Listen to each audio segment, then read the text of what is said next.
OK, we're going to move on and talk about another court situation here in the UK, because the UK is awaiting a key High Court decision on the former Prime Minister Boris Johnson's WhatsApp messages and diary entries. Well, this as ministers and COVID inquiry panel, they shuffle over the handing over the material. It's a material that people are keen to get their eyes on. Now, according to a report published by The Guardian, the High Court will decide very soon whether ministers should be forced to hand over the material or not. Now, last week, the UK government launched a legal action to prevent the handover.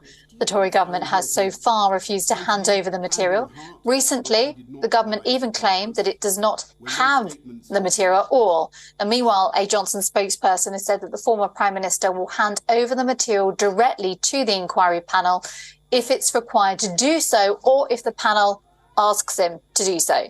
Now, meanwhile, the former Prime Minister has been urging the Cabinet Office to hand the material to the Inquiry Commission.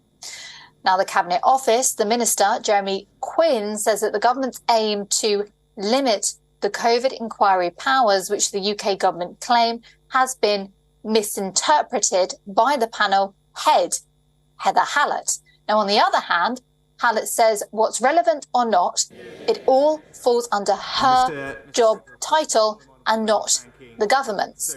Now, the legal action move by the government has been criticised by the families of the COVID victims. Even ministers in the Sunak cabinet have questioned the move. Earlier, some senior Tory leaders had urged the UK government to stand down.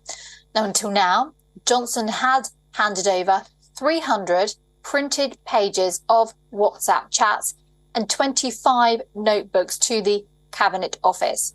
However, reports suggest that Johnson did not hand over the phone he used before April 2021.